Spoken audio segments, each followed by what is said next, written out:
First, let's use Claude to get a prompt. We need to specify the requirements.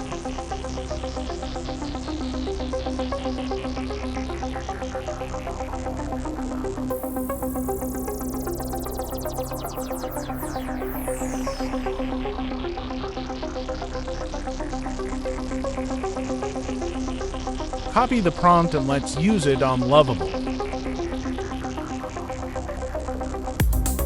It will start generating the code.